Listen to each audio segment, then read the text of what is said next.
Should the Sixers go all in for Dame Lillard? Well, Brian, this is a situation that's got a few complicating factors, right? One is that Portland is trying to wrap its head around the fact that they're going to be trading Damian Lillard, the guy who maybe is the best player in the history of the franchise, right?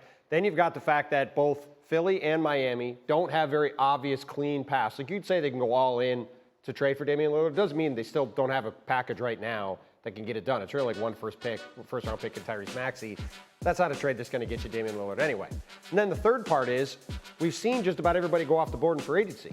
So now, as you look ahead to whatever team gets this trade done, you're going to have to send out a lot of stuff to bring in Dame. Then when you have him on your team, you're not going to be able to go out in free agency and fill in gaps to replace the guys you lose. So there's a lot of complicating factors here. So obviously, if Philly can get Dame, it'd be great, but it's not as simple as just offer up Tyrese Maxey and the deal's going to get done. Zach, listen, I know Dame wants to go to Miami, but should Philly just go all in and go get him? First of all, it's way too early on a holiday to have glowering Alan Hahn yelling at me about franchise malpractice. Settle down, Alan Hahn. So going all in for Damian Lillard, what exactly does that mean? Okay, does that mean I'm offering Tobias Harris and Tyrese Maxey and one first-round pick? Because I think, barring some variables, that's all Philly's got. Is that even enough for the Blazers? Like, why are we acting like the Blazers are just going to do backflips to add another guard, even if he's the best guard they would have, to their stable of guards? Second of all, none of this can be separated from James Harden. Am I still trading James Harden, who has requested a trade in this scenario? If so, what am I getting back? Is it a 3-team deal? How much of the stuff from that trade is going to the Blazers and not to me? And all of a sudden, have I traded my entire starting backcourt of Tyrese Maxey and James Harden plus Tobias Harris and gotten back just Damian Lillard and maybe one other player? Is that all in? Is that enough? Am I that much better with all that stuff going out the door? This is a much harder question than the way it's being framed, I think. Harry, what do you think? Hey, man. Listen, for me, when you look at a player like Damian Lillard, a guy that in clutch time that you can count on, he's not going to be Casper the Friendly Ghost like we've seen a James Harden be the last 2 years in games 5 and 6 versus Miami in 2021, like he was in games 6 and 7 in 2022 versus the Boston Celtics. You literally have to give Damian Lillard the treatment that you give Steph Curry. When he comes across half court, you better pick him up right then and there because they call him Logo Lillard for a reason. He is a guy that I think can bring consistency to that point guard position and give Joel Embiid that tandem, that partner in crime, that 1A, 1B type tandem so they can try to get out of the second round, something they've been trying to do for a very, very long time. This team hasn't reached an Eastern Conference final since Allen Iverson was there. So the way it's constructed, you haven't been able to get out of the second round, so why not try something new and go all in for Dame Dollar?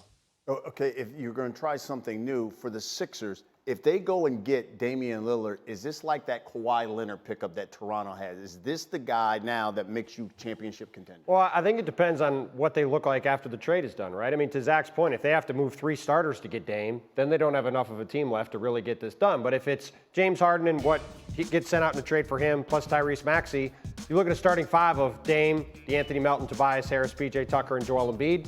That's a team that's good enough to win a championship. And for all the reasons Harry said, if you put Dame with Joel, that's as good of a 1-2 combo as there's going to be in the league. So certainly Philly would be right at the top of the list of championship contenders if they can get this done. But again, there's a whole lot of ground to cover between now and when a deal would get done. Zach, they championship contenders, they get Dame?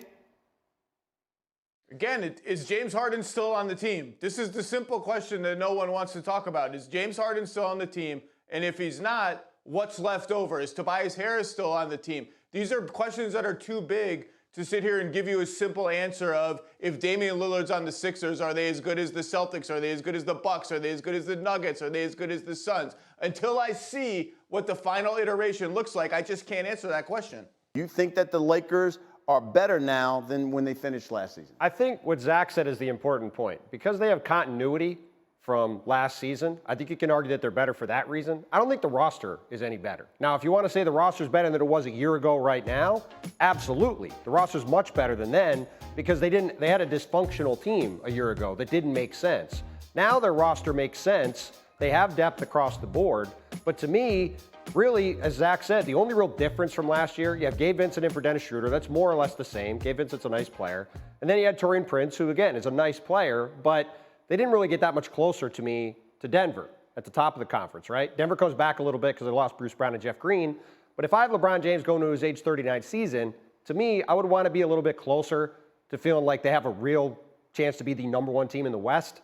I just don't really feel like that's where they got this offseason. But, again, from where they were a year ago, significant improvement. Okay, given that, Zach Lowe, have the Lakers and LeBron raised their championship ceiling, you think? Yeah, if the gap between the Nuggets and the Lakers was here, there's still a gap, but maybe it's halfway done. Maybe it's up to here because of the continuity, because they figured something out with Austin Reeves taking more of the primary ball handler duties or sharing them with LeBron. The new additions fit. They have continuity. They figured out how to play backup center minutes without a backup center, without Anthony Davis. I think they might double down on that. And Denver lost 2 of their 8 rotation players from their playoff run. Yeah, they're bench guys, but they mattered, particularly Bruce Brown. So there's still a gap because Murray and Jokic are still Murray and Jokic. They're the best 1-2 punch in the NBA. Nobody can touch that. But the gap is smaller than it was a week ago. Seems like you said they closed the gap. Well, the other thing that people I don't think have really talked about enough, Austin Reeves, getting him on a 4-year deal at the number the Lakers got him on was a great piece of business for LA going forward. And look, Austin Reeves has made dramatic steps forward. And I think if you want to talk about the thing that could propel the Lakers forward next season, it's if he could take another step forward to become an even better player, right? He's a guy who's in his mid-20s. He's obviously on a great path going forward. If he takes yet another step forward as a player, that might be LA's biggest path to taking a significant step forward. But like Zach said, to me, it's more about the Lakers staying the same, keeping that continuity, and then having the team at the top in Denver come back a little bit. Because losing Bruce Brown and Jeff Green, those are really significant losses. And now, like, you look at Denver, Phoenix, Memphis, the Clippers, the Warriors, like, any one of those teams could rise up. We saw it last year in the playoffs. LeBron and AD are healthy. The Lakers have a shot. Let's switch gears to a guy out east who would love to be out west because elsewhere in the NBA, we await the future of James Harden with Philadelphia. Now, Harden opted into the last year of his contract with the intention of working on a trade with the team. And so if that's the case here, Tim, what do you think is the best fit for James Harden? I mean, I think it has to be the LA Clippers if he's going to get traded somewhere. Obviously, there's been a lot of talk about the Clippers. Obviously, they are interested in James Harden. If they can get that done, if you have James Harden as your 3rd best player with Kawhi Leonard and Paul George, that's a pretty darn good team. Now, again, will those guys actually be on the court in April, May, and June? That is a very different question. As we saw repeatedly over the past couple of years, the Clippers can't get those guys all out there together. But if they're on the court, that 3 together, the fit is great. They have depth around them. Clippers would be an awfully good team if they can pull that off. Zach Lowe, Harden's best fit, you think? Sometimes I forget what year it is. We're talking about another James Harden trade request. I've lost all sense of time. How many of these have there been? I'm already tired of talking about this one. How about the Philadelphia 76ers, who were a game away from getting to the conference finals, a series they would have been favored in? They lost at home in Game 6. They choked in Game 7, which is their MO when things get really tight, but they're really good. We have proof of concept for them. How about the simplest answer? The Philadelphia 76ers. No more trade requests, James Harden. I'm tired. You know what? He raises, and I'm talking about Zach Lowe, raises a great point because if he gets traded here, this will be his 4th different team in the last 4 years. He and his old teammate Russell Westbrook are really getting the market on the all-star guards changing teams every year. You were right about that, but he raises a question. What about Harden? Could he stay in Philadelphia, you think? I mean, I think he could. You know, I do think it's possible. And a lot of this is tied to the Damian Lillard situation, right? I don't think we're going to see a resolution to this until we know what happens with Dame, because obviously, in a perfect world, Philly would find a way to turn James Harden into stuff and then potentially get Damian Lillard. That would be probably a dream scenario. Short of that, again, are the Sixers, to Zach's point, going to walk away from a team that got very close to making the conference finals, going up against probably the worst matchup for them in the league in the Celtics, to then, you know, sort of take a step back next season because they're not going to be able to get enough for James Harden to really be a contender?